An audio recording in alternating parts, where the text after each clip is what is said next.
Jika ingin balas dendam, lakukanlah sampai selesai. Jika ingin menghilangkan masalah, cabutlah sampai ke akarnya. Siapkan kopi untuk menikmati alurnya. Oke, kita masuk ke cerita utamanya. Calon istriku, Liu Ruyan, tidak pernah menyangka bahwa hanya karena ia bermain permainan petualangan besar bersama teman-teman baiknya di pesta bujangan. Dalam waktu kurang dari 1 jam saya mengumumkan bahwa pernikahan kita dibatalkan. Semuanya hanya karena teman baiknya, Xu Tingting, mengirimkan video dari lokasi acara kepadaku. Dalam gambarnya, di tengah rayuan teman-teman baiknya, ia duduk di pangkuan seorang pria asing, 2 kancing kemejanya terbuka, teleponnya menempel di telinganya sambil tertawa manis, dan berbicara dengan nada lembut kepada seorang pria lain di ujung telepon, "Aku merindukanmu ya." Xu Tingting bahkan mengirim pesan dengan bangga. "Jige, Ruyan bilang ini adalah rasa kebersamaan yang harus ada untuk menyambut akhir masa bujangan. Aku tahu, teman baiknya hanya ingin membuatku kesal, agar aku tahu bahwa Liu Ruyan tidak hanya bisa memilihku saja." Liu Ruyan memang banyak digandrungi, tapi mereka tidak menyangka aku langsung mengambil tindakan. Saya segera membatalkan pesanan resepsi pernikahan dan mengirim tangkapan layarnya ke grup WeChat dengan pesan, "Pernikahan dibatalkan, semua orang tidak perlu menyiapkan apa-apa lagi."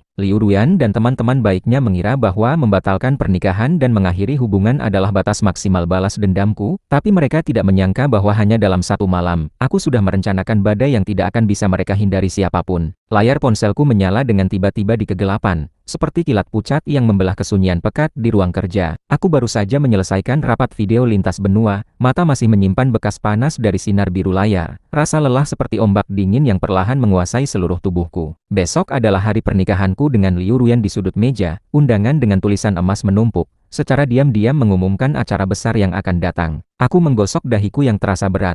Ujung jariku menyentuh layar ponsel yang dingin. Ada pemberitahuan pesan baru dari nomor yang kubuatkan nama Xu Tingting, teman baik Ruyan. Bukan pesan teks, melainkan file video. Alisku sedikit mengerut. Pukul seperti ini, aku dengan sembarangan membukanya. Suara musik yang bising segera menerobos kesunyian ruang kerja, membawa nuansa khas klub malam murahan yang membuat kesal. Kamera bergoyang dengan hebat. Cahaya redup dan kabur, lampu sorot berwarna-warni secara sembarangan menyinari wajah-wajah yang menyimpang akibat alkohol dan riasan.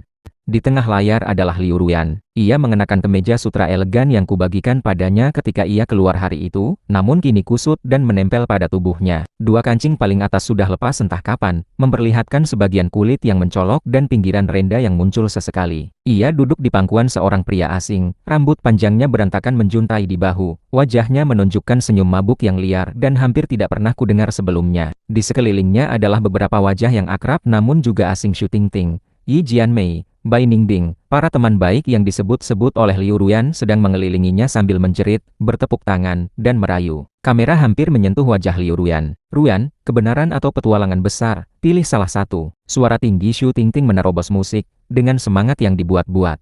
"Petualangan besar. Apa takut?"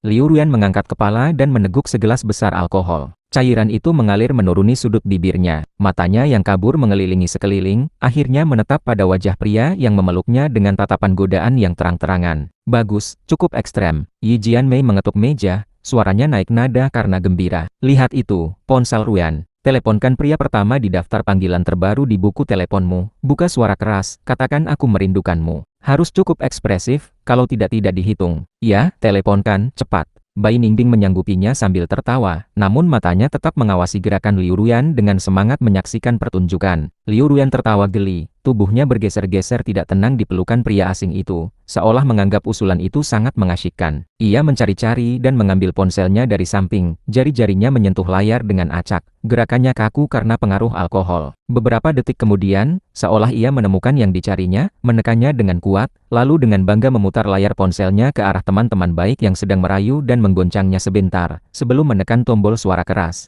Tit, tit, tit. Suara tunggu yang monoton sangat jelas di tengah kebisingan latar belakang, seperti jarum yang dingin menusuk gendang telingaku satu persatu. Tangan kiriku yang berada di atas meja secara tidak sadar menggenggam erat, persendiannya memucat karena kekuatan yang diberikan. Di dalam video, Liu Ruyan menempelkan kembali ponsel ke telinganya, tubuhnya masih berada di pelukan pria itu. Ia sedikit memiringkan kepalanya, dengan nada suara yang sengaja diperpanjang dan manis hingga menyengat, tertawa manis sambil berbicara ke mikrofon. "Halo, ya, aku nih. Tidak ada apa-apa, cuma saja, aku merindukanmu ya." Aksen akhir kalimatnya panjang dan menggoda, seperti racun yang dibalut gula. "Wah, keren sekali, hebat banget, Ruyan. Kelompok teman baiknya mengeluarkan jeritan dan suara peluit yang lebih keras lagi. Kamera bergoyang dengan liar dan diperbesar, menangkap setiap ekspresi mabuk di wajah Liu Ruyan serta tangan pria asing itu yang menyelimuti pinggangnya. Video pun tiba-tiba berhenti, layar mati dan mencerminkan wajahku yang tidak memiliki ekspresi sama sekali. Kesunyian di ruang kerja semakin pekat, hanya ada jantungku di dalam dada yang setelah sebentar berhenti, mulai berdebar dengan irama yang berat, lambat namun sangat jelas sekali demi sekali menabrak tulang rusukku. Suara itu diperbesar secara tak terbatas di tengah keheningan total, membuat telingaku berdenging. Tak lama kemudian, pesan teks dari Shu Tingting muncul. "Jige, sudah dilihat kan? Ruyan sedang asik bermain." Dia bilang ini adalah rasa kebersamaan yang wajib ada untuk menyambut akhir masa bujangan. Kami juga sudah mencoba menghalangnya tapi tidak bisa loh. Tenang aja, ada kami yang mengawasi, tidak akan sampai melakukan hal yang terlalu jauh kok. Di akhir pesan ada emoji lidah keluar dan wajah meniup peluit. Setiap kata seperti besi panas yang menyengat, membakar retina mataku rasa kebersamaan, tidak bisa dihalangi, tidak akan sampai terlalu jauh. Aku menatap pesan itu selama 10 detik penuh, kemudian aku bergerak. Tidak ada teriakan marah, tidak ada penghancuran barang-barang yang tidak terkendali, bahkan gerakanku bisa disebut sangat tenang. Aku membuka kunci layar ponsel, ujung jariku bergerak cepat dan akurat di atas permukaan kaca yang dingin, menemukan nomor telepon pihak bertanggung jawab hotel resepsi pernikahan dan menghubunginya. Manajer Wei Li, suaraku tenang tanpa sedikit pun goyangan, seperti danau yang dalam dan dingin. "Saya Jibouda, memberitahu Anda, acara yang awalnya dijadwalkan pada besok pukul 11 pagi di hotel Anda, segera dibatalkan. Semua biaya akan dikurangkan dari kartu yang telah saya sisakan sesuai dengan ketentuan pelanggaran kontrak. Ya, semua dibatalkan untuk urusan selanjutnya, pengacaraku akan menghubungi Anda." Sepertinya terdengar suara kaget yang bertanya dari sisi lain telepon, tapi saya langsung mematikan panggilan. Saya membuka grup WeChat bernama Keluarga dan Teman Terkasih Persiapan Pernikahan. Di grup ini ada Liu Ruyan, Shu Tingting, Yi Jianmei, Bai Ningbing, serta beberapa kerabat dan teman dekat dari kedua pihak.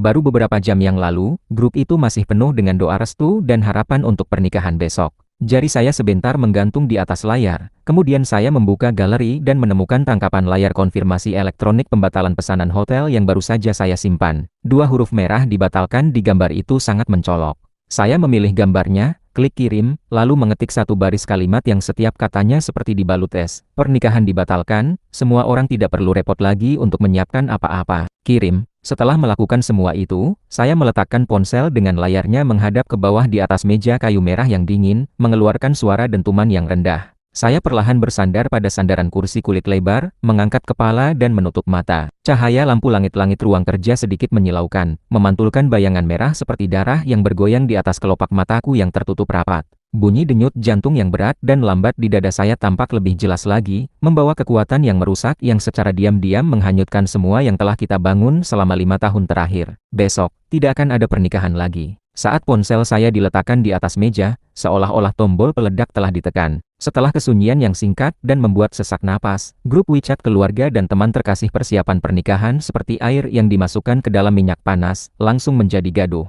Yang paling pertama keluar adalah Ibu Liu Ruyan, dengan serangkaian pesan suara yang menyertai nada tinggi tidak percaya. "Jibouda, kamu sedang gila apa? Apa maksud tangkapan layar ini? Dibatalkan? Lucu sekali." Sementara itu pihak hotel baru saja mengkonfirmasi menu padaku. "Segera jelaskan, di mana Ruyan?" "Ruyan, jawablah." Diikuti oleh sepupu saya dari pihak keluarga saya, dengan pesan teks yang penuh kekagetan dan sedikit kegelisahan yang hampir tidak terlihat. "Bouda, apa yang terjadi? Ada masalah apa? Ini bukan hal yang bisa dipermainkan, ratusan tamu sudah menunggu besok. Apakah orang tuamu tahu?" "Kak Jibouda, kamu, bukankah kamu salah kirim grup? Tawanan ini terlalu besar." Itu adalah sepupu jauh Liu Ruyan. "Jibouda, kamu sedang apa-apa? Segera batalkan pesanmu, dengar tidak?" Ayah Liu Ruyan juga bergabung. Pesannya singkat namun penuh dengan tekanan kemarahan yang mengerikan. Pesan grup seperti teks berjalan yang tidak terkendali. Terus-menerus muncul semua adalah pertanyaan, kecaman, kekagetan, kemarahan, pertanyaan untuk mencoba memperbaiki keadaan teks dan pesan suara dengan berbagai emosi saling terkait. Hampir saja membuat layar ponsel kecil itu pecah. Namun, di pusat badai tersebut, saya dan Liu Ruyan dengan anehnya tetap diam. Layar ponsel saya menghadap ke bawah, terbaring tenang di atas meja, menyekat semua kebisingan. Sementara itu, di sebuah kamar VIP KTV mewah di ujung kota yang lain, musik yang membuat telinga berdenging sudah lama berhenti. Yang menggantikannya adalah kesunyian yang membuat gelisah. Ekspresi mabuk dan kemerahan di wajah Liu Ruyan hilang dengan cepat saat dia melihat pesan grup, hanya menyisakan warna pucat seperti kehilangan darah. Tangan dia yang memegang ponsel gemetar hebat, ujung jarinya dingin, hampir tidak bisa memegang benda kecil berbentuk balok logam itu. Di layar, pesan pembatalan pernikahan yang dikirim Ji Boude dan tangkapan layar pembatalan hotel yang mencolok seperti dua pisau panas yang menusuk jantungnya dengan keras. Tidak, tidak mungkin. Dia berbisik sendiri, suaranya sangat gemetar. Tiba-tiba dia mengangkat kepala dan melihat Shu Tingting yang juga wajahnya menjadi pucat krem. Ting, ini bagaimana bisa terjadi? Ji Boude dia, apa maksud dia? Shu Tingting juga benar-benar terkejut. Dia melihat video yang telah dia kirimkan ke Ji Boude beserta pesan yang menyertai nada candaan. Kemudian melihat pemberitahuan dingin dan tegas dari Ji Boude di grup. Sebuah rasa dingin menyebar dari tapak kaki hingga ke puncak kepalanya. Dia hanya ingin berbagi suasana meriah, sekaligus membuat Ji Boude sedikit kesal, agar dia tahu bahwa Liu Ruyan tidak hanya bisa memilih dia saja, betapa banyak orang yang menginginkan teman baiknya Shu Tingting. Dia sama sekali tidak menyangka bahwa reaksi Ji Boude akan begitu mengerikan, langsung membatalkan semuanya. Aku tidak tahu juga, Ruyan. Suara Shu Tingting juga terdengar seperti akan menangis, lebih banyak karena rasa takut. Aku hanya mengirimkan sebuah video padanya, bercanda saja, siapa tahu dia tidak bisa menerima lelucon seperti ini. Gila sekali dia. Liu Ruyan dengan tiba-tiba menggenggam lengan Shu Tingting, kuku hampir masuk ke dalam dagingnya, suaranya tiba-tiba meninggi dengan nada tinggi yang hampir hancur. Video apa? Kamu mengirimkan apa padanya? Cepat bilang saja. Yi Jianmei dan Bai Ningding juga bergerombol mendekat, wajah mereka juga penuh rasa takut dan kekagetan. Mereka juga mulai menyadari bahwa permainan pesta yang tidak terkendali ini tampaknya telah menimbulkan masalah yang sangat besar. Shu Tingting merasa sakit karena digenggam Liu Ruyan, dia cemas dan takut. Lalu dengan tergesa-gesa mencari video dan pesan yang telah dia kirimkan ke Ji Boude, kemudian menghadapkannya ke depan mata Liu Ruyan. Cuma bagian kamu bermain petualangan besar tadi. Aku hanya mengirimkannya saja, dan bilang itu rasa kebersamaan. Aku tidak tahu kok dia. Liu Ruyan hanya melihat sebentar sampul video dirinya yang duduk menyeberang di pangkuan pria asing dengan pakaian yang tidak rapi. Seolah ada sesuatu yang meledak total di dalam kepalanya, membuat kepalanya berdengung. Matanya menjadi gelap, tubuhnya goyah dan hampir jatuh. Shu Tingting, kamu benar-benar menghancurkanku. Liu Ruyan menjerit dengan suara menyakitkan, lalu dengan tiba-tiba mendorong Shu Tingting dan mengambil tasnya seolah-olah gila untuk berlari keluar. Hak tingginya membuat suara hentakan yang kacau dan penuh keputusasaan di lantai yang licin. Ruyan, kamu mau kemana? Yi Jianmei dan Bai Ningding menjerit ingin menghalangnya. Jauhkan diri kalian. Liu Ruyan menjerit dengan emosi yang luar biasa, air matanya akhirnya meluap deras. Hanya ada satu pemikiran di benaknya, menemukan Ji Boude untuk menjelaskan semuanya bahwa itu hanya permainan, hanya petualangan besar. Dia tidak bisa sampai seperti ini, tidak bisa sampai pernikahannya dibatalkan. Dia keluar dari KTV. Angin malam yang dingin menusuk wajahnya seperti pisau, namun tidak sedikit pun dapat mendinginkan rasa panik dan rasa sakit yang membakar hatinya. Dia dengan gemetar menghubungi nomor Ji Boude berkali-kali. Tit. Suara tidak terhubung yang dingin dan monoton terus terdengar. Setiap kali suara itu muncul seperti palu berat yang menghantam hatinya yang sudah hampir roboh. Dia tidak menyerah, lalu beralih ke WeChat, dengan gila mengirim pesan suara, teks, dan permintaan panggilan video kepadanya. Ji Boude, jawab teleponmu. Dengarkan penjelasanku. Itu hanya permainan, mereka yang merayu aku. Aku sudah mabuk, bukan yang sebenarnya. Tolonglah, jawab teleponnya. Jangan batalkan pernikahan.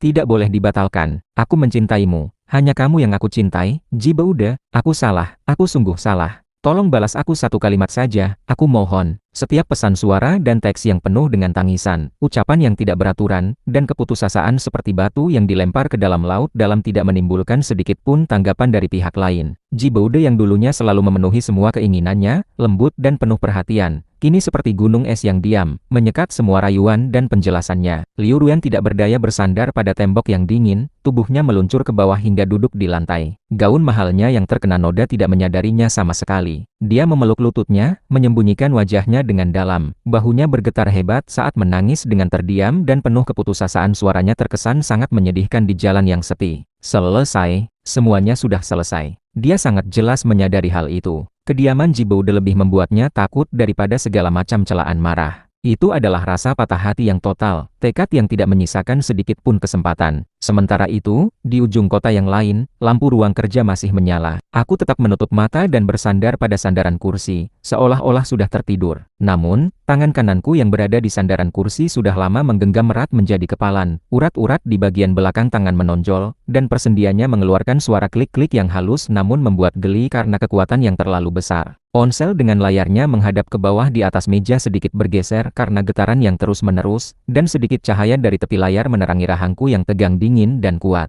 Lampu ruang kerja menyala sepanjang malam. Ketika ufuk langit di luar jendela mulai menunjukkan warna kelabu prabayar dan kota mulai bangun dalam sinar matahari pagi yang samar, aku perlahan membuka mata. Bagian bawah mataku penuh dengan pembuluh darah yang membesar, namun tatapanku sangat jernih, bahkan dengan kilau dingin yang terbentuk setelah tidak tidur sepanjang malam. Kesunyian sepanjang malam tidak menghilangkan apa-apa, malah membuat nyala api yang perlahan menyala di dada menjadi lebih padat dan lebih dingin. Aku mengambil ponsel di atas meja yang sudah tidak bergetar lagi, membuka kunci layarnya dan seketika itu juga layarnya penuh dengan tandanya panggilan tidak terjawab dan pesan tidak terbaca berwarna merah. Tanda-tanda itu sebagian besar dari Liu Ruyan, diselingi dengan pertanyaan dan pemberitaan dari kedua orang tua, kerabat, serta teman-teman. Aku melihatnya dengan wajah tanpa ekspresi, tidak berhenti sama sekali pada salah satu pesan, lalu langsung membuka buku telepon, menemukan nomor yang diberi label pengacara jauh dan menghubunginya. Telepon segera terjawab, mengeluarkan suara pria yang tenang dan ahli. Pak Ji, sungguh pagi sekali ya, pengacara jauh, maaf mengganggumu. Suaraku sedikit serak namun sangat jelas dan teratur. Pernikahanku telah dibatalkan, dan sekarang aku membutuhkanmu untuk menangani beberapa hal. Dibatalkan? Suara pengacara jauh menunjukkan kejutan yang jelas, namun profesionalismenya membuatnya segera tenang kembali. Baiklah Pak, silakan katakan saja. 1. Segera mulai proses pengadilan terhadap Nyonya Liu Ruyan untuk menuntut kembali seluruh kekayaan yang telah saya dan orang tuaku bayarkan, termasuk uang tunai, perhiasan, bagian hak milik yang sesuai untuk nama tambahan pada sertifikat rumah, serta semua biaya yang ditanggung pihak kami selama persiapan pernikahan. Daftar dan bukti akan saya kirimkan ke emailmu nanti. Kelajuanku berbicara tenang, seolah sedang menyampaikan keputusan bisnis yang tidak ada hubungannya denganku. Tuh, untuk rumah yang berada di bawah namaku dan digunakan sebagai rumah baru, yaitu unit 1701 Gedung B Kompleks Yun Qiuan. Segera ajukan permohonan pengamanan kekayaan untuk melarang Liu Ruyan dan keluarganya melakukan tindakan pengalihan atau transaksi dalam bentuk apapun. Kunci dan kartu akses ada di tangannya jika perlu. Ajukan permohonan eksekusi paksa untuk mengganti kunci pintu. Sri, kumpulkan dan susun seluruh bukti terkait dengan acara pesta bujangan yang disebut-sebut yang diikuti Liu Ruyan di KTV Miss sekitar pukul 0 tadi malam, terutama video dan foto yang menyangkut perilakunya sendiri. Sumber utama adalah dari 3 orang yaitu Xu Tingting, Yi Jianmei, dan Bai Ningbing. Ada jeda diam beberapa detik di sisi lain telepon. Jelasnya pengacara jauh sedang mencerna instruksi yang datang tiba-tiba dan banyak isinya. Pak Ji, saya mengerti keadaan Anda, namun pengembalian mahar dan pembagian kekayaan perlu berdasarkan fakta dan ketentuan hukum. Terutama jika pihak lain mungkin mengklaim telah hidup bersama atau belum hidup bersama. Aku memotong pembicaraannya dengan nada yang tegas dan pasti. Rumah baru selesai direnovasi tidak sampai 3 bulan. Dia terkadang menginap namun tidak pernah benar-benar tinggal bersama secara permanen. Seluruh bukti alur keuangan sangat jelas. Sedangkan mengenai bukti, suaraku menjadi lebih dingin lagi. Aku akan menyediakannya, Anda hanya perlu memastikan prosesnya sah dan penuntutan dilakukan dengan maksimal. Baiklah Pak, saya akan segera menangani semuanya. Pengacara Zhou tidak bertanya lagi. Untuk bagian bukti, terutama video, perlu sangat memperhatikan kesahihan sumbernya. Setelah berkata demikian, aku mematikan telepon. Aku menurunkan ponsel dan berjalan ke depan jendela kaca besar yang menjangkau lantai hingga langit-langit. Cahaya matahari pagi yang samar menggambarkan sosok tegap namun penuh kesendirian. Aku melihat jalan di bawah yang mulai bangun kembali, kendaraan mulai berdatangan, orang-orang berjalan dengan tergesa-gesa. Dunia ini tetap berjalan sesuai dengan aturannya, seolah drama pernikahan yang tiba-tiba berhenti tadi malam hanya sekadar debu yang tidak penting. Namun bagiku, semuanya baru saja dimulai. Membatalkan pernikahan hanya seperti menekan tombol jeda, yang sebenarnya baru saja membuka tirai. Xu Tingting, Yi Jianmei, Bai Ningbing, dan juga Liu Ruyan tidak satu pun yang akan bisa lari. Aku membutuhkan cara yang lebih langsung, efisien, dan tepat sasaran untuk menusuk titik lemah mereka. Proses hukum adalah jaminan dan batas bawah, namun agar mereka benar-benar merasakan apa yang disebut rasa sakit yang tak tertahankan, diperlukan langkah tambahan lainnya. Aku berbalik kembali ke mejaku dan membuka komputer. Cahaya dingin layar menerangi wajahku yang tanpa ekspresi. Aku masuk ke dalam penyimpanan awan yang sangat pribadi dan membutuhkan beberapa tahap verifikasi. Di dalamnya tersimpan berbagai berkas yang telah diklasifikasikan dengan baik, kebanyakan adalah cadangan transaksi bisnis. Namun di sana ada satu folder yang tidak mencolok dengan nama informasi pihak terkait untuk referensi. Aku membuka foldernya dan menemukan beberapa subfolder yang masing-masing sesuai dengan nama Xu Tingting, Yi Jianmei, dan Bai Ningbing. Semua ini adalah informasi yang aku dapatkan atau ketahui selama beberapa tahun terakhir karena hubungan dengan Liu Ruyan. Sebagai orang yang terbiasa mengendalikan seluruh situasi dan memperhatikan pencegahan risiko, hal-hal kecil yang aku perhatikan dan simpan tanpa sengaja kini menjadi senjata paling tajam. Aku pertama-tama membuka folder yang bertanda Shooting Ting. Di dalamnya ada beberapa foto yang diambil saat kedai makanan ringan kekinian bernama Showtime milik Shooting Ting resmi dibuka saat itu Liu Ruyan mengajakku untuk memberikan dukungan dan berfoto. Ada juga beberapa tangkapan layar arus kas tokonya yang diperlihatkannya dengan sombong di media sosial, di mana angka penting telah dibuat samar dengan efek mosaik. Namun aku memiliki versi yang lebih jelas, serta sebuah dokumen elektronik yang mencatat bahwa Xu Tingting pernah dengan bangga menunjukkan kepada Liu Ruyan bahwa untuk menghindari pajak dengan wajar, tokonya selama ini menggunakan 2 buku besar akuntansi, dan juga melalui rekening pribadi untuk mengalirkan sejumlah besar uang tunai. Pandanganku tinggal sebentar pada catatan mengenai 2 buku besar akuntansi itu, mataku dingin. Aku mengambil ponsel, tidak menghubungi seseorang namun menyusun pesan singkat. Penerimanya adalah nomor yang jarang aku hubungi namun sangat dapat dipercaya dan memiliki pengaruh besar putra dari teman dekat ayahku yang menjabat di posisi penting di sistem pajak. Isi pesannya sangat singkat, "Kak Li, maaf mengganggu. Ada informasi untuk melaporkan. Kedai Showtime Light Mill, pengurus hukum Shooting Ting, diduga melakukan penghindaran pajak yang serius dengan menggunakan buku besar akuntansi ganda. Bukti yang ada sangat jelas. Berkas pelaporan dengan nama resmi akan saya susun dan serahkan nanti. Mohon perhatikannya, Ji Beude." Kirim. Kemudian aku membuka folder Yi Jianmei. Yi Jianmei baru menikah tahun lalu. Suaminya adalah seorang programmer yang jujur dan benar-benar sesuai dengan tugasnya. Tidak ada sesuatu yang istimewa di dalam foldernya, hanya ada tangkapan layar dari akun media sosialnya yang diposting beberapa bulan sebelum pernikahannya, mengeluh bahwa tunangannya terlalu cuek dan tidak paham akan romansa. Foto yang disertakan adalah diri dia bersama seorang pria di bawah pencahayaan bar yang menyenangkan.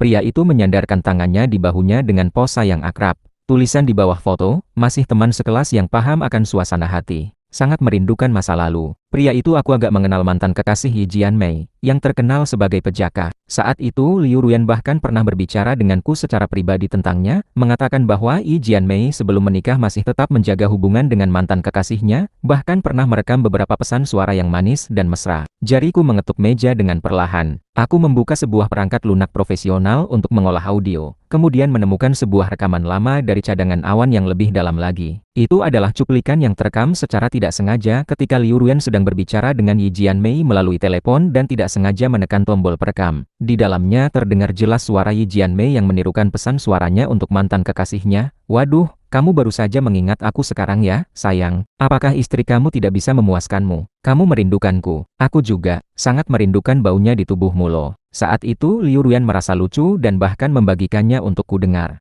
Kemudian kita lupa untuk menghapusnya. Aku mengekstrak rekaman ini secara terpisah dan menyimpannya dengan baik. Lalu melalui nomor virtual yang tidak dapat dilacak sumbernya serta email anonim. Aku mengirimkan rekaman ini beserta tangkapan layar foto akrab dengan mantan kekasihnya dari media sosial Yi Jianmei ke alamat email kantor suaminya. Judul email hanya berisi 2 kata yang dingin, "Dengarkan." Terakhir adalah folder Bai Ningbing. Bai Ningbing bekerja sebagai direktur perencanaan di sebuah perusahaan iklan yang kompetisi ketat. Baru-baru ini dia sedang dengan sepenuh hati bersaing untuk mendapatkan proyek properti yang sangat penting bagi masa depan karirnya, rencana promosi tahunan untuk proyek Dajuan. Di dalam foldernya hanya ada 1 dokumen, yaitu informasi yang aku dapatkan secara tidak sengaja dari seorang mitra bisnis, menyebutkan bahwa pesaing utama perusahaan Bai Ningbing, yaitu Chuang Xiang Media, tampaknya sangat bertekad untuk mendapatkan proyek Dajuan, dan pihak yang bertanggung jawab di perusahaan tersebut memiliki hubungan pribadi yang sangat dekat dengan salah satu tokoh kunci pihak klien. Pandanganku tertuju pada kata-kata Chuang Xiang Media dan tokoh kunci pihak klien. Aku terdiam sejenak, kemudian mengambil ponsel dan menghubungi nomor lain. Kali ini, suaraku sedikit terasa jauh dan formal seperti dalam urusan bisnis. "Pak Zhang, pagi hari. Saya ini Ji Beude. Ada satu hal kecil yang mungkin bisa membantu perusahaan Anda mendapatkan proyek Dajuan." Ya, saya secara tidak sengaja mendapatkan beberapa informasi mengenai ide-ide kunci dari proposal inti perusahaan Lingxi Advertising. Ya, sangat rinci, hanya usaha kecil saja. Tidak perlu sungguh-sungguh, Pak Zhang. Saya akan mengirimkan datanya ke email pribadi Anda nanti. Baiklah, sukses untuk kerja sama kita. Setelah selesai berbicara di telepon, aku mengirimkan dokumen yang telah saya edit dengan cermat, hanya menyimpan poin-poin kreatif inti dari proposal Bai Ningbing serta informasi kunci mengenai strategi penawaran harga. Informasi ini adalah yang pernah diperlihatkan Bai Ningbing dengan sombong kepada Liu Ruyan. Kemudian Liu Ruyan menyampaikannya padaku dan aku mencatatnya secara tidak sengaja, kemudian aku kirimkannya ke email Pak Zhang dari Chuangxiang Media. Setelah melakukan semua itu, aku mematikan komputer. Ruang kerja kembali menjadi tenang. Aku berjalan ke lemari minuman, menuangkan segelas air dingin dan meminumnya habis sekaligus. Cairan dingin mengalir melalui tenggorokanku, memberikan sensasi menyengat yang singkat. Ini baru permulaan saja. Aku melihat keluar jendela, langit sudah sangat terang. Sinar matahari menyilaukan namun tidak dapat menghilangkan rasa dingin. Liu Ruyan, beserta teman-teman baikmu yang tercinta, sudahkah kalian siap untuk menghadapi akibat dari rasa kebersamaan yang kalian buat? Shu Tingting terbangun karena suara ketukan pintu yang cepat dan keras seolah akan menghancurkan pintu. Sakit kepala akibat mabuk membanjiri dirinya seperti ada kapak tumpul yang menghantam pelipisnya. Dia menggerutu dengan kesal, membungkus diri dengan selimut dan berguling ke sisi lain, berusaha menutup telinganya dari suara yang menjengkelkan itu. Dia menjerit dengan suara serak, "Siapa itu? Pagi-pagi buta mau bunuh orang ya?" Suara pria yang tegas dan dingin terdengar dari luar pintu, menerobos kayu pintu dengan otoritas yang tidak bisa dinafikan. "Bukalah pintu. Kantor pengawasan pajak." Shu Tingting, buka pintu. Kantor pengawasan pajak. Kesadaran Shu Tingting langsung hilang. Dia tiba-tiba duduk tegak di atas tempat tidur. Hatinya seperti digenggam tangan dingin dan menyusut dengan cepat. Rasa tidak enak seperti ular berbisa yang dingin segera melilit tulang belakangnya. Dia merangkak turun dari tempat tidur, dengan tergesa-gesa mengenakan piyama, berlari tanpa alas kaki ke depan pintu, dan dengan gemetar melihat melalui lubang pandang. Di luar berdiri 3 orang pria dengan seragam warna biru tua dan wajah sungguh serius. Yang paling depan sedang menunjukkan surat identitasnya tepat di depan lubang pandang. Selesai, suara berdengung di kepalanya dan pikirannya menjadi kosong. Hal yang paling dia takuti akhirnya terjadi. 2 buku besar akuntansi, aliran uang tunai. Semua kejeniusan kecil yang dia kira sudah sempurna tanpa celah, dia hampir tidak berdaya membuka kunci pintu. "Apakah Anda Nyonya Shu Tingting?" Petugas pengawas yang memimpin menunjukkan surat identitasnya, suaranya dingin dan formal. "Kami dari Dinas Pengawasan Pajak. Berdasarkan laporan dengan nama resmi dan pemeriksaan awal, kedai makanan ringan Shutaim yang berada di bawah nama Anda diduga melakukan penghindaran pajak yang serius. Sekarang kami akan melakukan pemeriksaan pajak terhadap tempat usaha dan tempat tinggal Anda sesuai hukum. Ini adalah surat pemberitahuan pemeriksaan dan identitas kami. Mohon kerjasamanya." Aku. Wajah Shu Tingting menjadi pucat seperti kertas, bibirnya gemetar dan tidak bisa mengucapkan sepatah kata pun. Dia melihat orang-orang di belakang petugas mulai memeriksa mesin kasir, komputer, bahkan langsung menuju laci terkunci tempat dia menyimpan buku besar akuntansi pribadi. Dia merasa darah seluruh tubuhnya membanjiri kepalanya, kemudian segera surut habis, hanya menyisakan rasa dingin yang menusuk tulang. "Tidak, bukan seperti itu. Tolong dengarkan penjelasanku." Dia berusaha menghalangi dengan sia-sia, suaranya penuh tangisan. "Ada orang yang menghasutku. Pasti Jiboude, bajingan itu yang melaporkanku. Hanya karena malam tadi. Nyonya Shu, mohon kerjasama dalam penyelidikan. Setiap masalah dapat Anda jelaskan kepada pengacara Anda, atau Anda dapat menyampaikan penjelasan dan pembelaan setelah penyelidikan selesai." Petugas pengawasan memotong pembicaraannya dengan wajah tanpa ekspresi, sikapnya yang formal seperti tembok yang dingin. "Sekarang, mohon serahkan semua buku besar akuntansi, bukti transaksi, catatan arus kasban, dan perangkat elektronik Anda, termasuk yang berada di bawah nama pribadi Anda." Shu Tingting melihat daftar yang diberikan petugas, melihat kedai kekinian yang dia dirikan dengan susah payah dan banggakan menjadi berantakan, melihat wajah karyawan yang penuh ketakutan dan tatapan aneh. Rasa takut dan keputusasaan yang besar akhirnya menenggelamkannya sepenuhnya. Kakinya menjadi lemah, tidak bisa menopang tubuhnya lagi, lalu dia meluncur ke bawah hingga duduk di lantai yang dingin bersandar pada kusen pintu. Dia menutupi wajahnya dan menangis dengan sangat menyakitkan. "Kedaiku. Selesai. Semuanya selesai. Jiboude, Liu Ruyan, kalian benar-benar menghancurkanku." Sementara itu, di sebuah kompleks perumahan biasa di ujung kota yang lain, suami Yi Jianmei, seorang programmer pemakai kacamata hitam dengan sifat agak pemalu, sedang duduk di depan meja makan, sedang makan sarapan dengan diam-diam. Wajahnya sangat tidak baik, bagian bawah matanya penuh dengan pembuluh darah yang membesar, sedangkan tahu soir dan mie goreng di depannya hampir tidak tersentuh. Yi Jianmei keluar dari kamar tidur dengan mata yang bengkak dan lingkar hitam di bawah matanya. Kejutan dan mabuk semalam membuatnya lesu. Saat melihat kondisi suaminya, hatinya terasa kaget dan segera mencoba mengumpulkan semangat untuk memberikan senyum yang menyenangkan. "Sayang, pagi hari. Malam tadi kantor tiba-tiba ada pekerjaan lembur. Aku pulang terlambat. Melihat kamu sudah tidur jadi tidak berani mengganggumu." Dia mencoba menggunakan alasan biasa untuk membujuknya. Suaminya tidak mengangkat kepalanya, suara yang keluar terdengar sangat menusuk di pagi hari yang tenang. Yi Jianmei terkejut dan secara tidak sengaja melihat ke layar ponselnya. Saat dia melihat tangkapan layar foto dirinya dengan mantan kekasih di bawah pencahayaan bar dengan pose yang akrab, serta ikon file audio yang mencolok, warna wajahnya langsung menghilang bahkan bibirnya mulai gemetar. Sayang, tolong dengarkan penjelasanku. Ini sudah lama sekali. Dia mencoba mengambil ponsel dengan tangan yang bergoyang-goyang, namun suaminya dengan cepat menarik ponselnya kembali, lalu menekan sesuatu di layarnya. Segera setelah itu, suara Yi Jianmei yang penuh dengan godaan dan isyarat terdengar jelas di ruang makan yang kecil. Waduh, kamu baru saja mengingat aku sekarang ya, sayang. Apakah istri kamu tidak bisa memuaskanmu? Kamu merindukanku. Aku juga, sangat merindukan baunya di tubuhmu loh. Setiap kata seperti jarum beracun yang menusuk telinga Yi Jianmei dan menghancurkan semua harapan terakhir suaminya. Dia mendengar istri sendiri berbicara dengan nada yang begitu liar kepada pria lain, nada yang tidak pernah diberikan kepadanya, membuat tubuhnya bergoyang karena kemarahan dan rasa malu yang luar biasa. Aku bersumpah kepada langit, itu karena Shu Tingting dan yang lainnya, permainan petualangan besar. Yi Jianmei menangis menjelaskan. Suaminya akhirnya mengangkat kepala, matanya di balik kacamata merah memerah dan menatap Yi Jianmei dengan sangat erat. Tatapannya dingin, asing, penuh dengan rasa sakit dan kebencian setelah dipermalukan sepenuhnya. Yi Jianmei, kamu menganggapku bodoh ya? Suara ini, nada ini, kamu bilang hanya permainan. Kamu merindukan baunya. Ya, dia tiba-tiba berdiri. Kaki kursi menggeser di lantai dan mengeluarkan suara menusuk telinga. Dia menunjuk ke arah Yi Jianmei. Jari-jarinya bergoyang karena kemarahan. Aku memang bodoh sekali, dipermainkan olehmu sepenuhnya. Bahkan berpikir untuk menikah dan punya anak denganmu. Sialan. Cerai saja, Yi Jianmei. Aku tidak bisa hidup bersama kamu bahkan satu hari lagi. Jangan, sayang. Aku salah. Aku sungguh salah. Yi Jianmei menangis dan melompat untuk memeluk kaki suaminya. Mereka yang menghasutku Liu Ruyan, itu karena pesta itu. Tolong maafkan aku sekali saja, hanya sekali ini. Suaminya dengan kuat menjeremukan dirinya, kekuatannya membuat Yi Jianmei terjatuh di lantai. Dia tidak melihatnya sama sekali, mengambil jas dari sandaran kursi dan ponsel dari meja, lalu berlari keluar rumah tanpa menoleh kembali dan membanting pintu dengan keras. Bam! Suara bunyi pintu yang berat seperti lonceng kematian terdengar di telinga Yi Jianmei. Dia tidak berdaya duduk di lantai yang dingin, melihat pintu yang kosong, mendengar langkah kaki suaminya yang semakin jauh.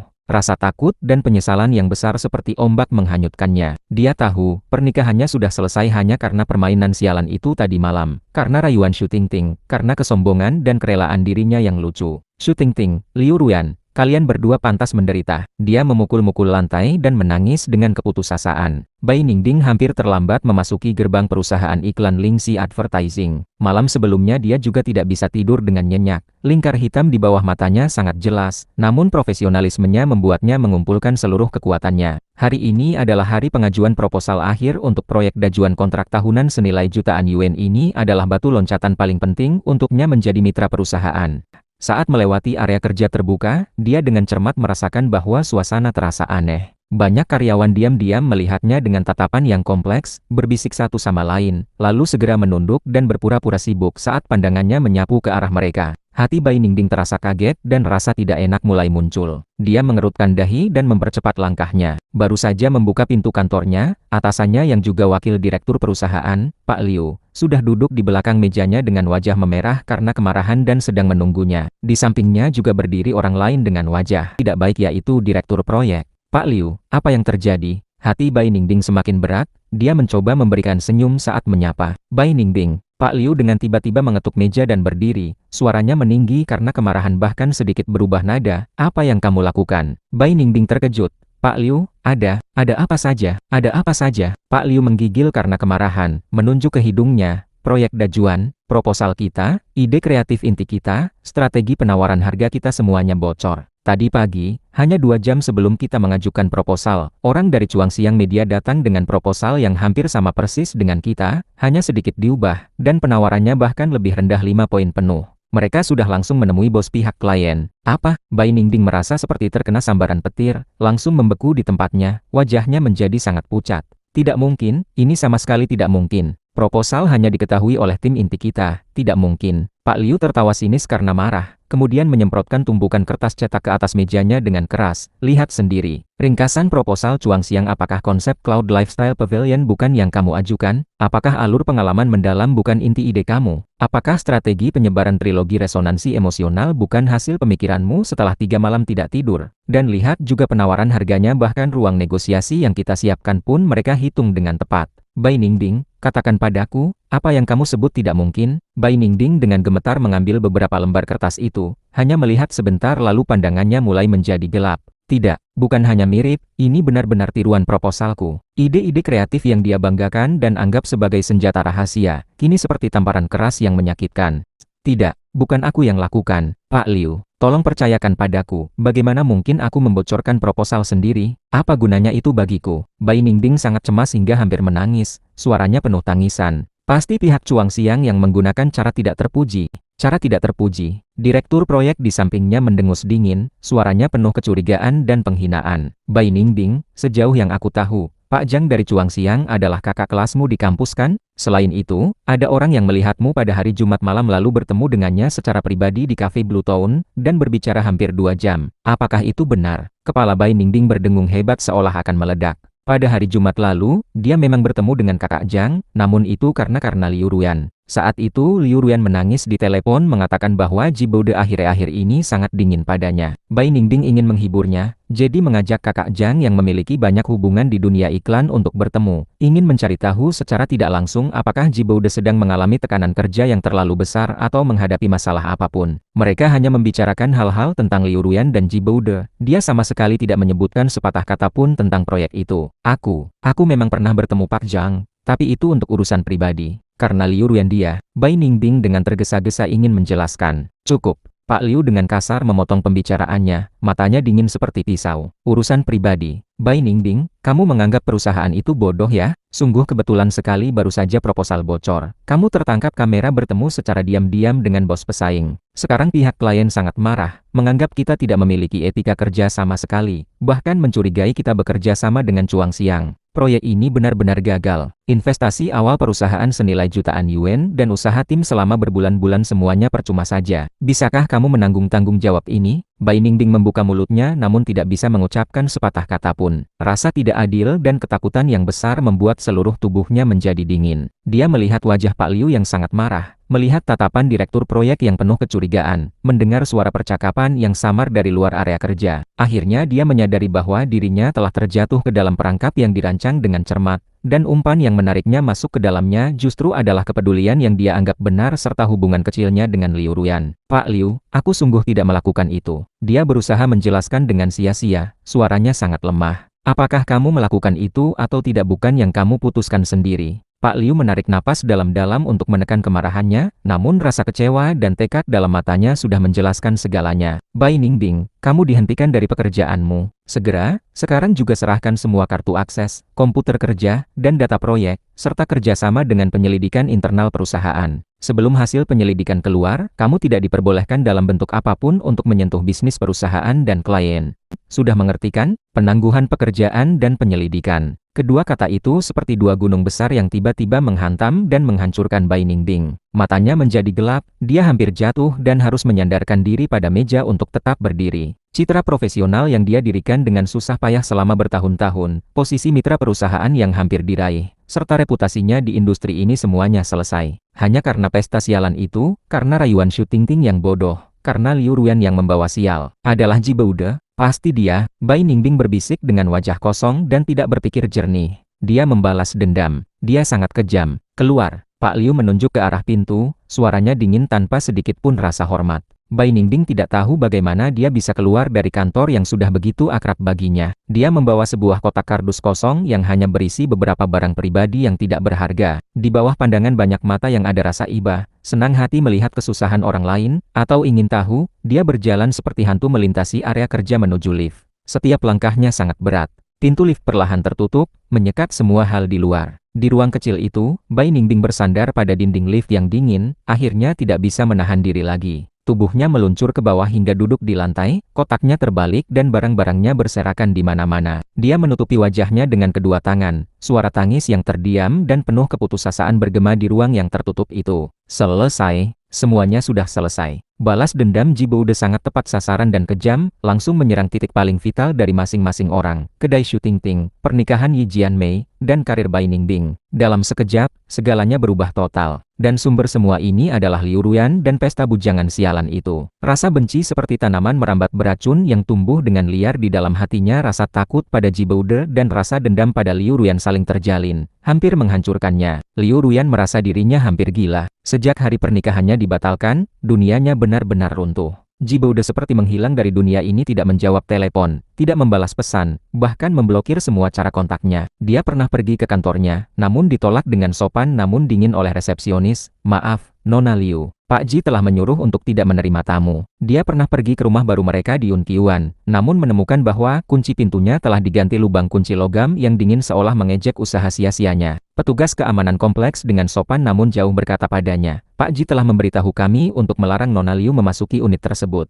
Mohon jangan membuat kami kesusahan." Rumah menjadi satu-satunya tempat di mana dia bisa bersembunyi, namun juga menjadi penjara yang paling menyakitkan. Orang tuanya mulai dari kekagetan dan kemarahan, kemudian beralih ke rayuan dan celaan emosi mereka seperti roller coaster. "Ruan, apa yang sebenarnya kamu lakukan? Jiboude adalah orang yang sangat stabil. Bagaimana bisa dia melakukan hal seperti ini tiba-tiba? Bukankah kamu melakukan sesuatu di luar sana?" Ibunya menangis dengan mata merah, tidak menyelesaikan kalimatnya namun maksudnya sudah jelas. Bodoh sekali, ayahnya sangat marah hingga menjatuhkan cangkir teh potongan kaca dan air teh berserakan di lantai. "Wajah tuaku sudah kamu permalukan habis-habisan. Semua kerabat dan teman sudah diberitahu, hotel sudah dipesan, dan sekarang kita menjadi bahan ejekan orang. Bagaimana aku bisa menjelaskannya kepada orang lain? Katakan bahwa keluarga Ji tidak mau kamu lagi." "Hah, Ibu? Bukan seperti itu." Liu Ruan menangis dan menjelaskan berulang kali. "Itu karena Xu Tingting dan mereka yang lain, mereka merayu aku bermain petualangan besar. Aku sudah mabuk.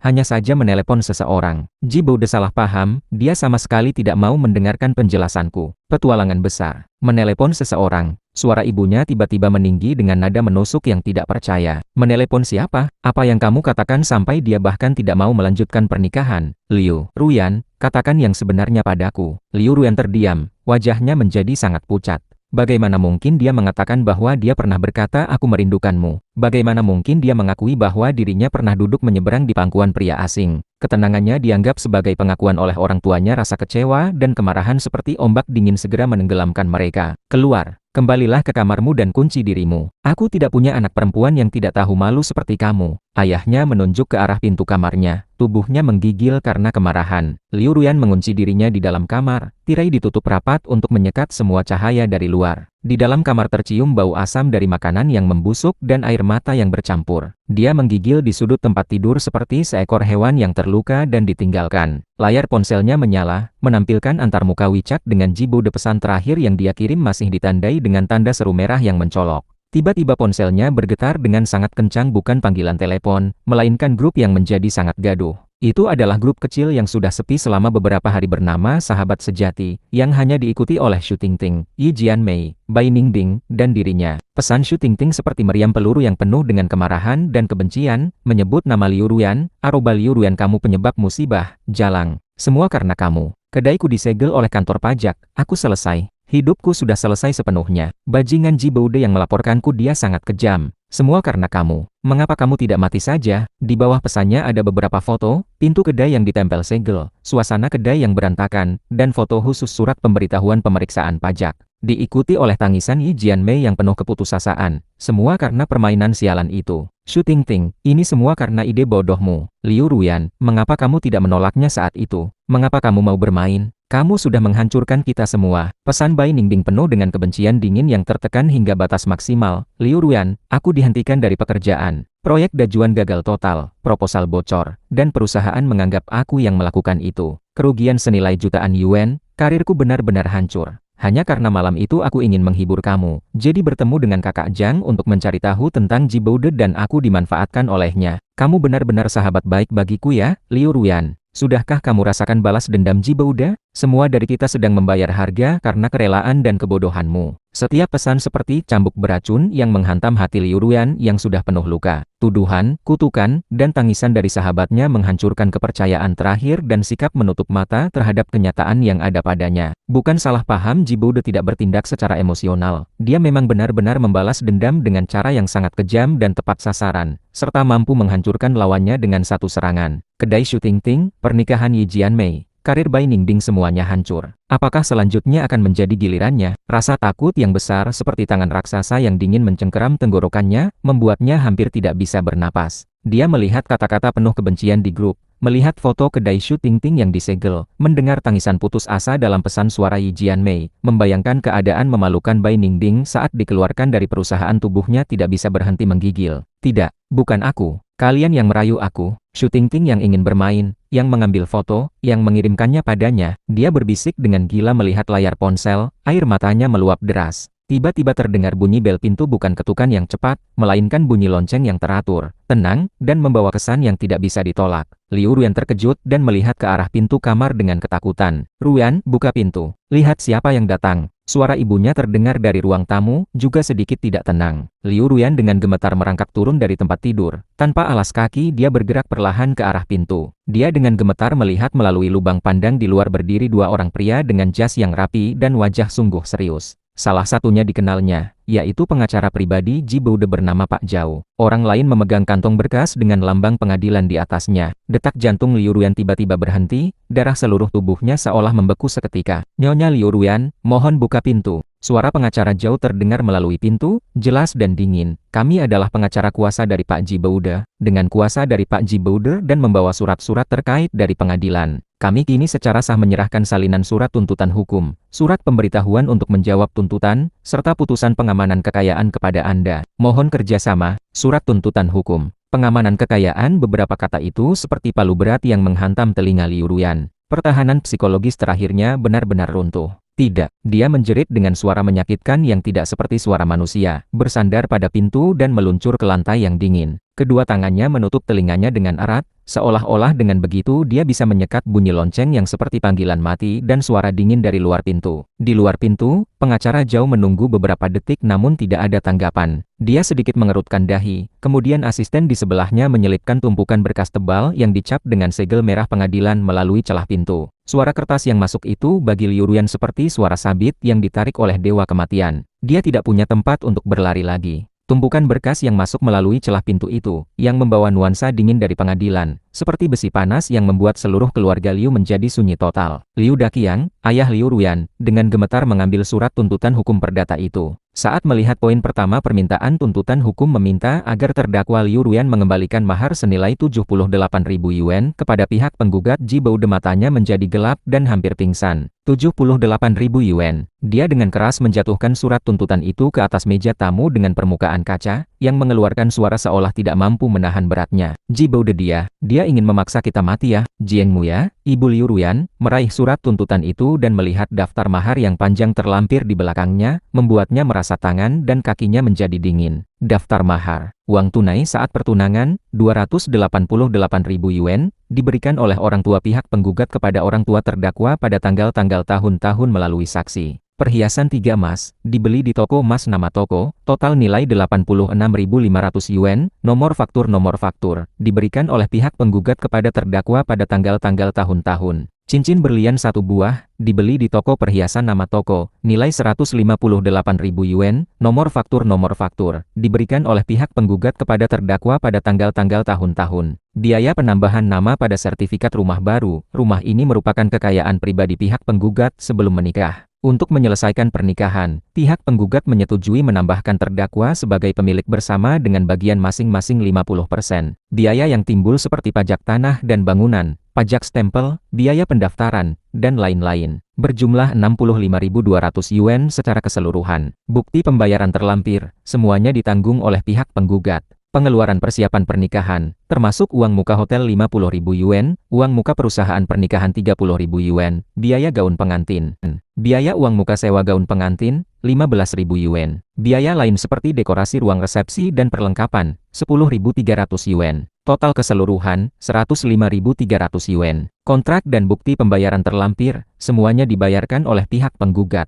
Hadiah besar selama masa pacaran, termasuk tas merek nama merek senilai 32.000 yuan, jam tangan merek nama merek senilai 28.000 yuan, total 60.000 yuan. Semua item di atas secara keseluruhan berjumlah 780.000 yuan. Setiap item dicatat dengan jelas waktu, tempat, jumlah uang, nomor bukti seperti pisau yang tepat sasaran yang memotong apa yang disebut hubungan persahabatan menjadi serpihan, hanya menyisakan hubungan uang yang terbuka jelas. Ini Cincin berlian ini, tas ini, bukannya dia yang secara sukarela memberikannya, bagaimana bisa dianggap sebagai mahar? Jiang Muya menunjuk ke daftar dengan suara gemetar, mencoba menggenggam pelampiasan terakhir. Sukarela, Liu Daqiang tertawa sinis dan menunjuk ke ketentuan hukum yang dikutip dalam surat tuntutan. Lihatlah, pengacara mereka menulisnya dengan sangat jelas pasal 5, hadiah besar yang diberikan dengan tujuan pernikahan. Jika pernikahan tidak terlaksana, harus dikembalikan. 78.000 yuan. 78.000 yuan ya, dari mana kita bisa mengambil uang itu? Keluarga Liu hanya merupakan keluarga pekerja biasa. Liu Daqiang pernah kehilangan pekerjaan beberapa tahun yang lalu dan sekarang hanya bekerja paruh waktu. Sedangkan Jiang Muya adalah guru pensiunan dengan uang pensiun yang sedikit.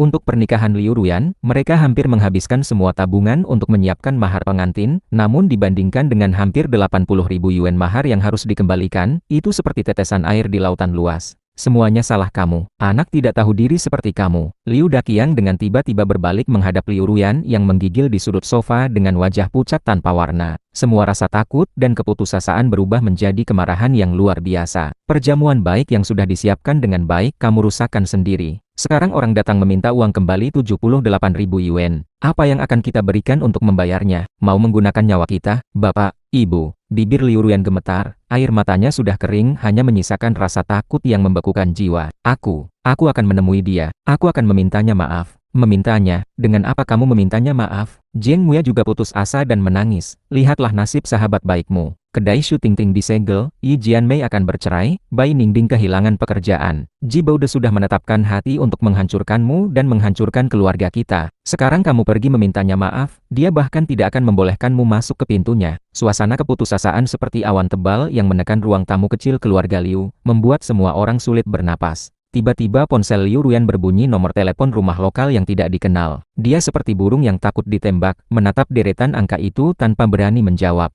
Jawablah. Lihat lagi siapa orang jahat yang datang meminta uang. Liu Daqiang menjerit. Liu Ruyan dengan gemetar menekan tombol jawab dan menempelkan ponsel ke telinganya. Halo, halo, selamat pagi. Apakah ini Nyonya Liu Ruyan? Suara wanita muda namun formal terdengar dari sisi lain telepon. Aku, ya, ini aku. Ini adalah pusat layanan peradilan pengadilan rakyat Kabupaten Nama Kabupaten. Kasus sengketa kekayaan pernikahan yang diajukan oleh Pak Ji Baude terhadap Anda telah resmi diterima dan didaftarkan dengan nomor kasus.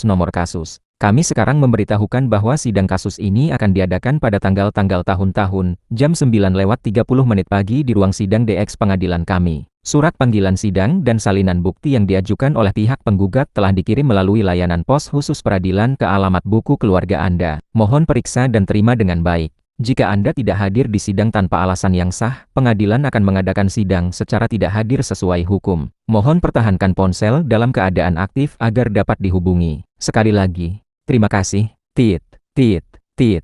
Suara tidak terhubung terdengar. Liu Ruyan memegang ponsel seperti memegang besi panas yang menyengat. Dia berdiri dengan kosong, mendengar suara tidak terhubung di telepon dan suara tangisan serta celaan orang tuanya yang penuh keputusasaan. Merasa seluruh dunia sedang berputar dan runtuh. Pengadilan, sidang, surat panggilan, Ji Baude dia sungguh-sungguh menggugatnya, tidak memberikan sedikit pun rasa hormat, tidak memberikan kesempatan untuk menyelesaikan masalah secara pribadi. Dia ingin melalui proses hukum yang paling dingin dan terbuka untuk memasangnya pada tiang kehormatan, serta mengambil kembali 78.000 yuan itu secara utuh darinya. Rasa takut yang dingin akhirnya menenggelamkannya sepenuhnya. Kakinya menjadi lemah dan dia roboh di lantai, menatap langit-langit dengan pandangan kosong seperti tubuh yang telah dicabut jiwanya. Di ruang sidang DX Pengadilan Rakyat Kabupaten Nama Kabupaten, bangku hakim berwarna coklat tua terletak di atas dengan lambang negara yang mulia. Di udara tercium campuran bau cairan disinfektan dan tinta kertas yang dingin. Di bangku pengamat duduk beberapa orang, kebanyakan kerabat dan teman dekat dari pihak keluarga saya dengan wajah sungguh serius, serta orang tua Liu Ruyan. Kedua orang tua itu seolah bertambah 10 tahun tua dalam sekejap, bahu mereka membungkuk dan matanya penuh ketakutan serta keputusasaan. Liu Ruyan duduk di bangku terdakwa dengan mengenakan gaun lama berwarna kusam yang tidak sesuai dengan kesempatan itu adalah satu-satunya pakaian yang dia temukan dalam kegelisahan yang tampak sopan. Wajahnya sangat pucat hampir tembus pandang, kelopak matanya cekung, dan bibirnya pecah-pecah karena ketegangan dan kurangnya air. Kedua tangannya saling menggenggam erat di atas lutut, persendiannya memucat karena kekuatan yang diberikan, dan tubuhnya tidak bisa dihentikan dari menggigil sedikit. Dia tidak berani mengangkat kepala melihat ke arah bangku hakim, apalagi melihat ke arah bangku penggugat di seberangnya. Aku memasuki ruang sidang dengan mengenakan jas warna abu-abu tua yang dibuat dengan cermat. Kerah kemeja putihnya rapi tanpa dasi, memberikan kesan dingin yang hampir tidak terlihat. Aku duduk di bangku penggugat dengan tubuh tegak. Garis wajah sampingku di bawah cahaya putih ruang sidang terlihat sangat jelas dan tegas. Pandanganku tenang menatap bangku hakim atau terkadang menyapu berkas yang ada di tanganku sepanjang waktu tidak pernah melihat ke arah bangku terdakwa bahkan satu kali pun. Itu adalah bentuk pengabaian yang total dan dingin yang membuat Liu Ruyan merasa tersedak dan putus asa lebih dari setiap tatapan marah. Sekarang sidang dibuka. Hakim memukul palu kehakiman dengan suara lantang yang penuh otoritas yang tidak bisa dinafikan. Kasus sengketa kekayaan pernikahan yang diajukan oleh penggugat Ji Boude terhadap terdakwa Liu Ruyan akan mulai diperiksa. Pertama-tama, pihak penggugat menyampaikan permintaan tuntutan hukum, fakta, dan alasan. Pengacara kuasa saya, pengacara Zhao, berdiri dan menyesuaikan kacamata berlensa emas di hidungnya. Suaranya jelas dan tenang, dengan ketenangan dan sistematika yang khas bagi pengacara profesional. Bapak Hakim, Bapak atau Bu Hakim. Penggugat Ji Boude dan terdakwa Liu Ruyan awalnya akan melangsungkan pernikahan pada tanggal-tanggal tahun-tahun. Pada malam sebelum pernikahan, yaitu sekitar tengah malam tanggal-tanggal tahun-tahun, terdakwa melakukan perilaku yang sangat bertentangan dengan norma kesusilaan masyarakat umum dalam acara pesta bujangan yang disebut-sebutnya, yang memberikan kerusakan psikologis yang besar kepada penggugat dan secara langsung menyebabkan penggugat membatalkan pernikahan. Hubungan pertunangan antara kedua pihak telah berakhir. Pengacara Zhao sedikit berhenti dan pandangannya menyapu bangku terdakwa Liu Ruyan semakin menundukkan kepalanya. Berdasarkan hal tersebut, penggugat berdasarkan ketentuan pasal 5 mengajukan permintaan agar terdakwa mengembalikan seluruh barang yang diberikan dengan tujuan melangsungkan pernikahan, yang secara keseluruhan berjumlah 780.000 yuan. 780.000 yuan. Dia mengambil daftar mahar yang telah disiapkan dan mulai membacanya satu persatu. Suaranya tidak terlalu tinggi namun setiap kata seperti palu yang menghantam hati Liu Ruyan dan orang tuanya. 1. Uang tunangan tunai, 288.000 yuan renminbi penuh. 2. Perhiasan Sanjin, bernilai 86.500 yuan renminbi penuh. 3. Satu cincin berlian, bernilai 158.000 yuan renminbi penuh. 4. Biaya pajak terkait penambahan nama pada sertifikat rumah pernikahan, 65.200 yuan renminbi penuh. 5. Biaya yang telah dibayarkan untuk persiapan pernikahan, 105.300 yuan renminbi penuh. 6. Hadiah besar selama masa pacaran, 60.000 yuan renminbi penuh. Semua hal di atas didukung oleh bukti seperti bukti transfer ban, faktur pembelian, surat keterangan pembayaran pajak, kontrak, dan catatan pembayaran, dan telah diajukan ke pengadilan. Setelah membaca daftar tersebut, pengacara Zhao melanjutkan. Para pihak gugatan berpendapat bahwa perilaku pihak tergugat selama masa pertunangan, terutama perilaku yang sangat tidak pantas pada malam sebelum pernikahan, adalah penyebab utama pembatalan pertunangan. Pihak tergugat menerima uang dan barang tersebut dengan premis untuk menikah. Sekarang karena alasan dari pihak tergugat sendiri menyebabkan pertunangan tidak dapat dilaksanakan, berdasarkan peraturan hukum dan prinsip keadilan, pihak tergugat seharusnya mengembalikan seluruh uang dan barang tersebut secara penuh. Demikianlah penjelasannya. Hakim memandang pihak tergugat dan menyuruhnya menjelaskan. Pihak tergugat memberikan tanggapan terhadap permintaan hukum dan alasan fakta dari pihak gugatan. Pengacara kuasa Liu Ruyan, seorang pria paruh baya yang tampak sedikit gugup dan ditemukan secara mendadak oleh keluarga Liu dengan biaya yang tidak murah, berdiri dan menegangkan suaranya. Yang Mulia Hakim, kami memberikan tanggapan sebagai berikut. Pertama, perilaku pihak tergugat di pesta bujangan yang disebutkan oleh pihak gugatan termasuk permainan pertemuan biasa di antara teman-teman. Pada saat itu pihak tergugat dalam keadaan mabuk, perilakunya tidak dapat dikontrol, dan tidak menyebabkan konsekuensi yang nyata, sehingga tidak boleh menjadi alasan untuk membatalkan pertunangan dan meminta pengembalian mahar. Kedua, sebagian barang seperti cincin berlian, tas merek terkenal, jam tangan, dan sebagainya termasuk hadiah selama masa pacaran, diberikan secara sukarela oleh pihak gugatan, sehingga tidak boleh dimasukkan dalam kategori mahar untuk diminta pengembaliannya. Ketiga, penambahan nama pada sertifikat rumah adalah persiapan yang dilakukan oleh kedua pihak untuk hidup bersama, sehingga biaya terkait tidak boleh ditanggung secara tunggal oleh pihak tergugat untuk dikembalikan. Keempat, sebagian biaya persiapan pernikahan telah benar-benar dikeluarkan dan tidak dapat dikembalikan. Kesimpulannya, permintaan hukum dari pihak gugatan tidak memiliki dasar fakta dan hukum. Kami meminta pengadilan untuk menolaknya. Selanjutnya akan dilakukan pembuktian dan pemeriksaan bukti, perintah hakim. Pengacara Zhao yang pertama kali menunjukkan bukti, bertindak dengan cepat dan logis. Bukti pertama, bukti transfer ban, yang membuktikan bahwa orang tua pihak gugatan telah membayarkan uang tunangan tunai sebesar 288.000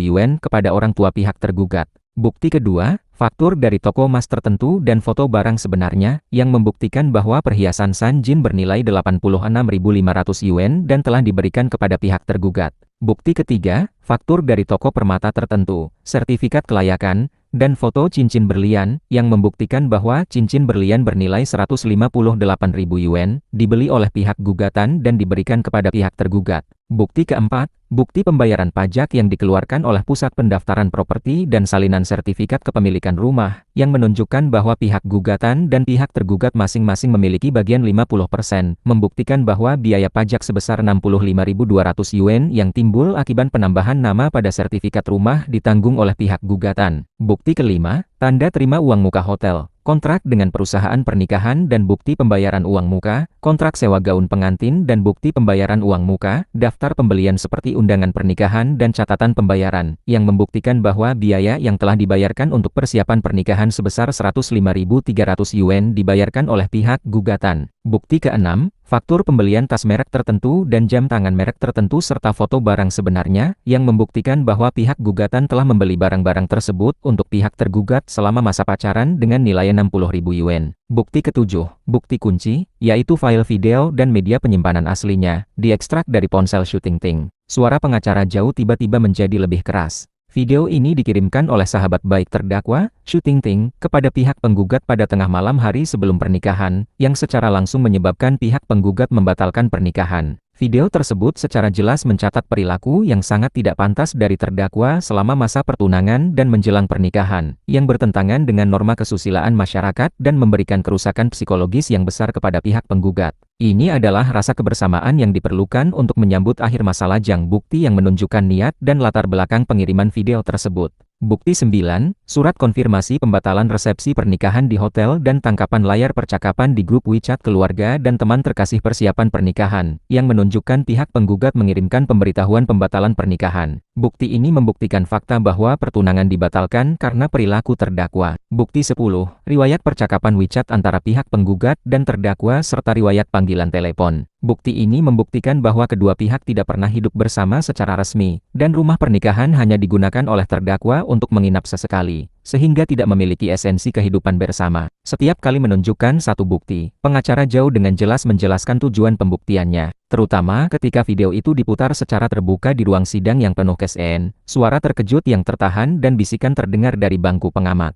Liu Ruyan menundukkan kepalanya dengan sangat erat, kuku-kukunya menusuk jauh ke dalam telapak tangannya, dan tubuhnya menggigil seperti dedaunan yang terbawa angin. Rasa malu dan ketakutan yang luar biasa hampir menghancurkannya. Dia merasa tatapan semua orang seperti jarum yang menusuk tubuhnya. Saat giliran pihak tergugat melakukan pemeriksaan bukti, pengacara Liu Ruyan tampak kurang percaya diri. Ya, terhadap kebenaran bukti 1-6 tidak ada pertanyaan, namun tidak dapat membuktikan niat jahat dari pihak tergugat.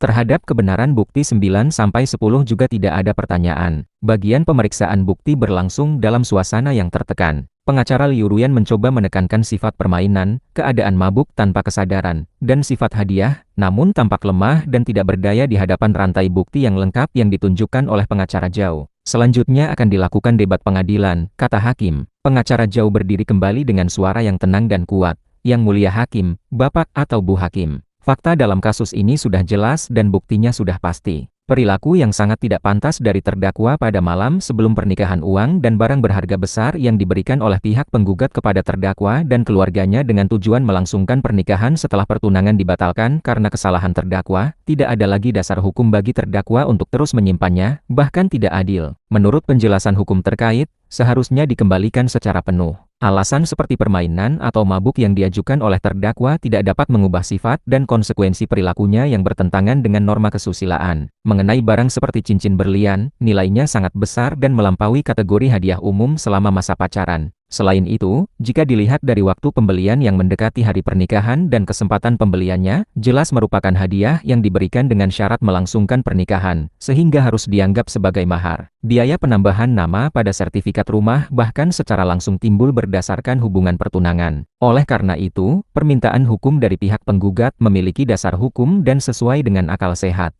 Kami sangat mengharapkan pengadilan untuk mendukungnya secara penuh. Pengacara Liu Ruyan membantah, Yang Mulia Hakim, meskipun perilaku terdakwa kurang pantas, itu bukan merupakan kondisi yang diatur dalam hukum di mana mahar harus dikembalikan. Pengembalian mahar harus mempertimbangkan kesalahan kedua pihak, kondisi kehidupan bersama, konsumsi uang dan barang, dan sebagainya. Terdakwa juga telah memberikan banyak kontribusi untuk pernikahan. Sebagian uang dan barang telah digunakan atau tidak dapat dikembalikan, serta pihak penggugat terlalu impulsif dalam membatalkan pernikahan dan juga memiliki tanggung jawab tertentu. Kami meminta pengadilan untuk memutuskan secara bijak, baik untuk mengembalikan sebagian atau tidak mengembalikan sama sekali. Debat pengadilan berlangsung sengit namun singkat. Argumen pengacara jauh jelas dan terstruktur, erat kaitannya dengan hukum dan bukti, sedangkan pembelaan dari pengacara Liu Ruyan tampak kosong dan tidak berdaya di hadapan fakta yang tidak dapat dinafikan dan tekad dingin saya. Apakah kedua pihak menyetujui mediasi? Hakim menanyakan sesuai prosedur. Tidak menyetujui mediasi. Suaraku pertama kali terdengar di ruang sidang dalam dan tenang, namun...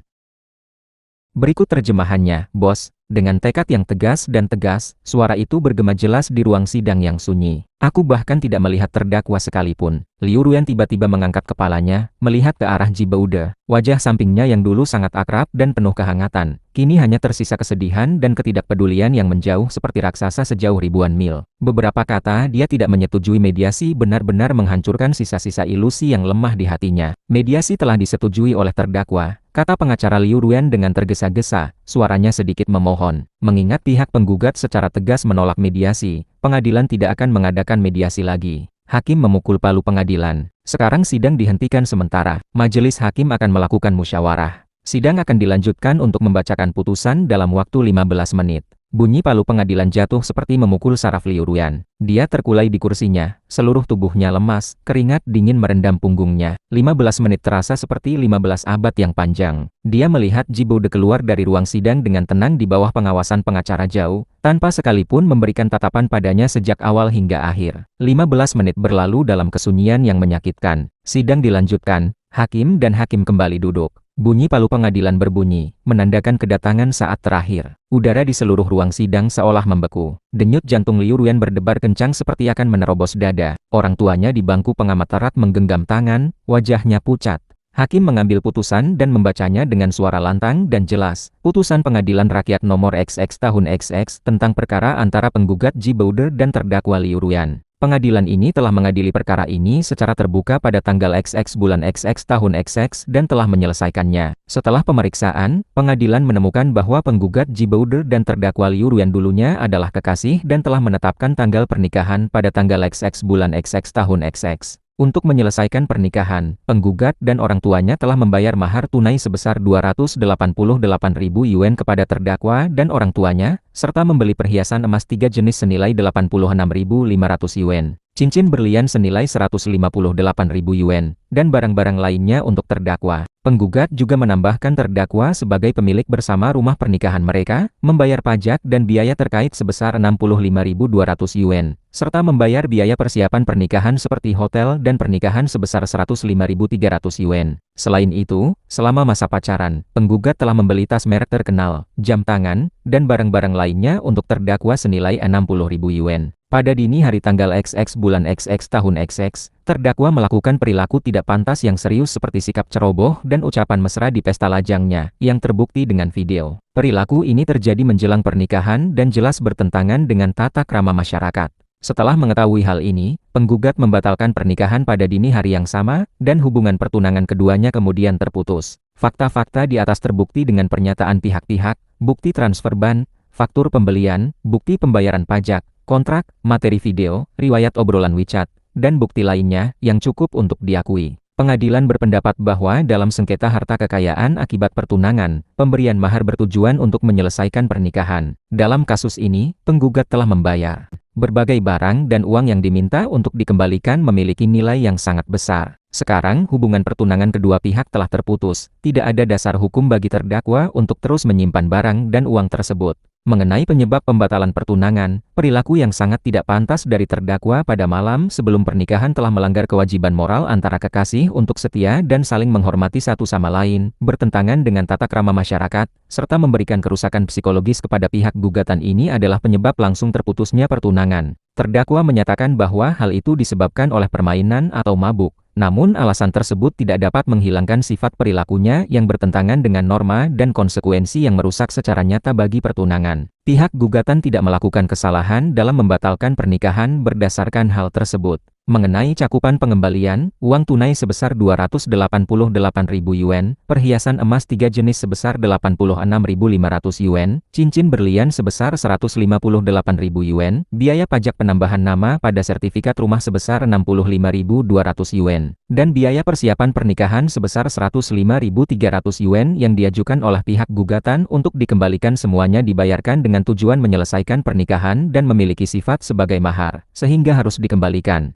Mengenai tas merek terkenal dan jam tangan senilai 60.000 yuan, nilainya sangat besar dan melampaui hadiah umum selama masa pacaran. Jika dilihat dari waktu pembelian, nilai, dan tujuan pembeliannya, harus diakui sebagai hadiah dengan syarat pernikahan dan juga harus dikembalikan. Terdakwa menyatakan bahwa sebagian uang dan barang merupakan hadiah atau telah digunakan, namun tidak ada bukti yang cukup untuk membuktikannya, sehingga pengadilan tidak menerima argumen tersebut. Kesimpulannya, putusan sebagai berikut. Suara hakim tiba-tiba meninggi dengan membawa keagungan hukum. Terdakwa Liu Ruyan wajib mengembalikan mahar sebesar 780.000 yuan renminbi penuh kepada penggugat Ji Baude dalam waktu 15 hari sejak putusan ini berlaku secara sah. Biaya pengadilan sebesar tertentu akan ditanggung oleh terdakwa Liu Ruyan. Jika tidak puas dengan putusan ini, dapat mengajukan banding ke Pengadilan Tinggi Rakyat Kota XX dalam waktu 15 hari sejak putusan diterima. Sidang ditutup, bunyi palu pengadilan jatuh, mengeluarkan gema yang jelas namun dingin. Tidak, Ibu Liu Ruyan di bangku pengamat menjerit dengan suara menyakitkan lalu pingsan. Liu Daqiang dengan tergesa-gesa menopang istrinya, air mata tua mengalir deras, dan pandangannya ke arah putrinya penuh keputusasaan dan kemarahan. Liu Ruyan duduk dengan kosong di bangku terdakwa seperti patung yang telah dicabut jiwanya. Setiap kata di putusan seperti besi panas yang menyengat membakar kesadarannya. Dalam waktu 15 hari mengembalikan kepada penggugat Ji Baude, dia kalah dengan sangat parah. Hukum telah memberikan akhir yang paling dingin namun adil bagi balas dendamku. Dia keluar dari ruang sidang dengan wajah kosong, sinar matahari yang menyilaukan membuatnya merasa pusing. Baru saja turun dari tangga pengadilan, dia melihat aku dan pengacara jauh berdiri di dekat mobil tidak jauh dari sana, seolah-olah sedang menunggunya. Aku akhirnya melihat ke arahnya, pandanganku tenang tanpa riak. Dalam seperti danau beku yang dalam, tidak ada kebencian atau kemarahan di dalamnya, hanya kesia-siaan yang dingin dan total, seolah-olah sedang melihat orang asing yang sama sekali tidak berhubungan. Liu Ruyan seperti menggenggam pelampiasan terakhir, dia berlari dengan tidak stabil ke arahku, air matanya meluap deras dan suaranya serak serta patah. Ji Baude, tolong dengarkan aku tahu aku salah, aku sungguh tahu aku salah. Malam itu aku sudah mabuk, mereka yang memaksaku. Xu Tingting yang mengambil videonya dan mengirimkannya padamu. Aku tidak pernah berpikir untuk mengkhianatimu. Aku mencintaimu. Tolong, melihat hubungan kita selama 5 tahun, uang itu benar-benar tidak bisa kami keluarkan dari keluarga kami. Tolong berikan kesempatan, lepaskan kami. Dia mengulurkan tangan untuk meraih lengan bajuku, seperti saat dia menggoda aku berkali-kali di masa lalu. Namun tepat sebelum jarinya menyentuh bajuku, aku sedikit menggeser tubuh untuk menghindarinya, gerakan yang alami namun membawa jarak yang sangat dalam. Nona Liu, suaraku tenang tanpa sedikit pun gelombang dan jelas terdengar oleh Liu Ruyan serta orang tuanya yang mengejarinya. Anda telah menerima putusannya. Aku sedikit mengangkat tangan, dan pengacara jauh segera mengambil sebuah bukti pembayaran yang telah disiapkan dengan cap ban dari tas kerja dan memberikannya kepada Liu Ruyan. Ini adalah nomor rekening yang ditentukan oleh pengadilan, kata pengacara jauh dengan suara yang juga formal seperti dalam urusan bisnis. Mohon Nona Liu untuk mentransfer seluruh jumlah 780.000 yuan sesuai putusan ke rekening tersebut dalam waktu 15 hari sejak putusan berlaku. Jika tidak memenuhi kewajiban tepat waktu, pihak kami akan secara sah mengajukan eksekusi paksa. Pada saat itu, pihak berwenang dapat menyita, menahan, atau membekukan harta milik Nona Liu dan pemilik jaminan dengan nilai yang sesuai, serta dapat memengaruhi catatan kredit Anda. Mohon diperhatikan. Liu Ruyan menatap bukti pembayaran yang dingin itu, angka 780.000 di atasnya seperti mata iblis yang menatapnya dengan erat.